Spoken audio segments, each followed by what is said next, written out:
In this video, we're going to look at using F equals ma. So in these questions, I always like to tell my students to draw your own diagram out, and it's going to help quite a lot. So we have a car of mass 750 kg. I can't draw an actual car, so I'm just going to draw up a little box. It's pull a trailer of mass 300 kg.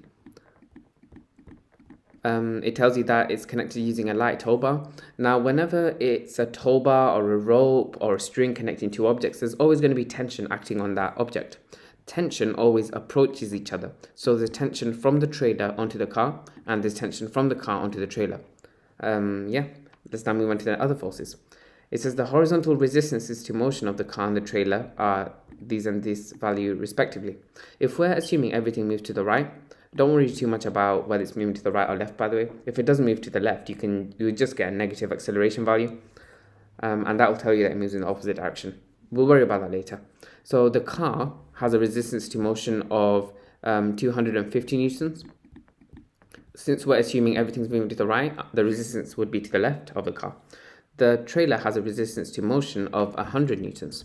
It tells you the car's engine produces a driving force of 1600 newtons, and that would be driving it forwards, wouldn't it? It then tells you to find the acceleration of the car and the trailer. So there is a little trick to this question, which is that when acceleration of all objects is in the same direction, you can combine the system as a whole. That's going to help us, and you'll see why.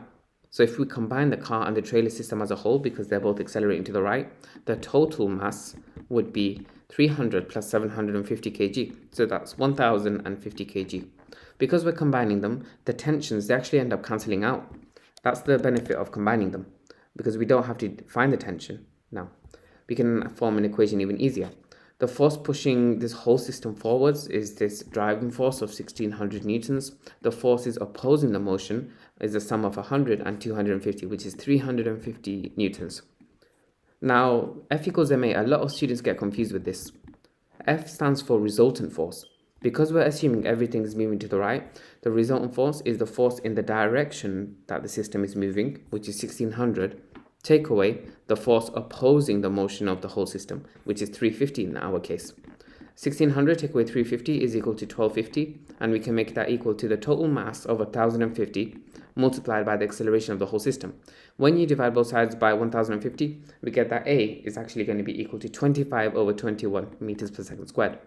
I'm going to leave it in fraction format because it'll lead to rounding errors otherwise. So let's write that value in, and let's now move on to part B of the motion, which tells us to find the magnitude of the tension. I'm going to rub out this whole system because tension is not involved in it, so we can't really use it to find tension. Instead, we can use the fact that since the whole acceleration of the system is 25 over 21, that also applies to each individual part of the system, including the trailer and the car. I think it's best if we look at using F equals ma for the trailer because there's less forces to take into account. But using F equals ma, like I mentioned, the force pushing the trailer forward is tension. And if we take away from that the force opposing the motion of the trailer, which is 100, that will be a resultant force. And that's equal to the mass of 300 multiplied by the acceleration of the trailer, which is the same as the acceleration that we found before. From there, you add 100 to both sides. And when you do that, you get that T is going to be equal to 3200 over 7 newtons. And that's it. That's everything for this question. Hopefully this video helped, and yeah, be sure to leave a like if it did, subscribe as well, I'd appreciate it a lot. Thanks for watching.